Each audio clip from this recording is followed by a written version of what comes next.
আর অন্যদিকে দিল্লি থেকে কলকাতায় ফিরলেন রাজ্যপাল। কলকাতা বিমানবন্দরে কোনো মন্তব্য করেননি সিবি আনন্দ বোস। এই মুহূর্তে আপনারা জানেন যে সিবি আনন্দ বোস তিনি দিল্লি গিয়েছিলেন, তবে দিল্লি থেকে এবার কলকাতায় ফিরেছেন, তবে কোনো রকম কোনো মন্তব্য করেননি। এমনকি মন্তব্য করেননি এই শপথ গ্রহণকে কেন্দ্র করেও।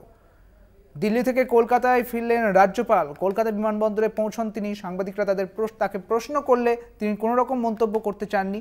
সিবি আনন্দ বোস একেবারে নীরব রয়েছেন। শপথ গ্রহণ নিয়েও কোনো রকম প্রশ্নের উত্তর তিনি দেননি। কলকাতা বিমানবন্দরে কোনো মন্তব্য করেননি সিবি আনন্দ বোস। দিল্লি থেকে কলকাতায় ফিরেছেন রাজ্যপাল। বিমানবন্দরে নামেন তিনি এবং বিমানবন্দরে তাকে প্রশ্ন করা হলে এই শপথ গ্রহণ নিয়ে কোনো রকম কোনো উত্তর দেননি সিবি আনন্দ বোস। বিস্তারিত জানবো, আমাদের সঙ্গে রয়েছেন আমাদের প্রতিনিধি দুর্গাদাস বন্দ্যোপাধ্যায়। দুর্গাদাস, যখন তিনি অর্থাৎ রাজ্যপাল যখন কলকাতায় ফিরলেন, বিমানবন্দরে তাকে প্রশ্ন করা হলে তিনি কি শপথ গ্রহণ নিয়ে কিছু বলেছেন? তিনি কোনো বিষয় নিয়েই কোনো কথা বলেননি।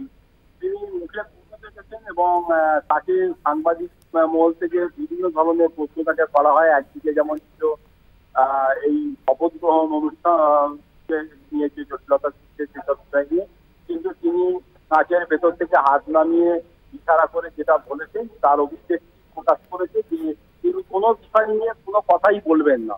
অতএব তিনি নিজে বুঝতে পারছেন ঘরে বাইরে তিনি একটা চাপের মধ্যে যে রয়েছেন এবং তিনি হয়তো কোথাও গিয়ে নিজে রিয়েলাইজ করছেন যে বিষয়টা হয়তো ঠিক হচ্ছে না, কিন্তু তা সত্ত্বেও তিনি আবার এটাকে ইমপ্লিমেন্টও করতে পারছেন না যে কোনো কারণের জন্যই হোক।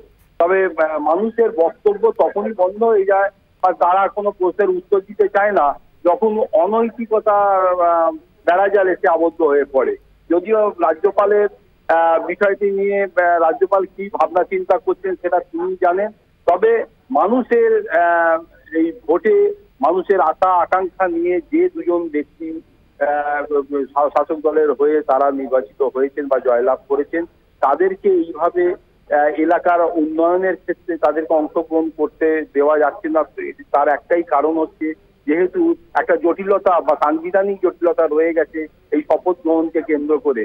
কিন্তু মানুষের কথা ভেবে আমাদের মানে বুদ্ধিজীবী মহল থেকে যে সমস্ত বুদ্ধিজীবী মহলের মানুষ রয়েছেন তারা মনে করছেন যে এটা যত দ্রুত সম্ভব কেটে যাওয়াটাই বাঞ্ছনীয়, কারণ মানুষের উন্নয়নকে স্তব্ধ করার রাইট কারণ নেই।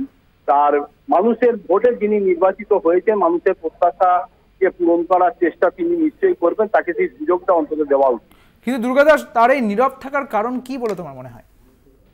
দেখো, তিনি বিগত দিনে আমরা দেখেছি যে তিনি যে কোনো বিষয়ে বক্তব্য রাখতে বা যে কোনো বিষয়ে উত্তর দিতে বা প্রেসের সামনে কথা বলতেই বেশি ভালোবাসেন, তিনি তাতেই সাবলীল। কিন্তু বিগত আজকে এবং গত কয়েকদিন ধরে তাকে লক্ষ্য করা যাচ্ছে যে তিনি কোনো কোশ্চেনের আনসার দিতে চাইছেন না, সাংবাদিকদের প্রশ্নে এড়িয়ে যাচ্ছেন, হাত নেড়ে তিনি ইশারা করে জানাচ্ছেন তিনি কিছু বলবেন না।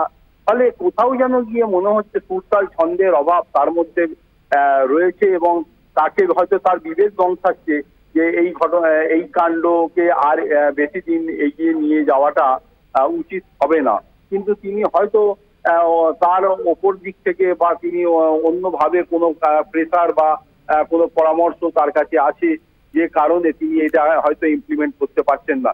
তবে আসল সত্যটা কি সেটা তো তিনিই জানেন, সেটা তো আর বাংলা বা পশ্চিমবঙ্গের মানুষ জানে না। তবে আপাত দৃষ্টিতে যেটা মনে হচ্ছে যে তিনি নিজেকে বিতর্কের ঊর্ধ্বে রাখার স্বার্থেই কিন্তু বিভিন্ন প্রশ্ন এড়িয়ে যাচ্ছে। বেশ, অনেক ধন্যবাদ দুর্গাদাস তোমাকে। আমাদের সঙ্গে ছিলেন আমাদের প্রতিনিধি দুর্গাদাস বন্দ্যোপাধ্যায়।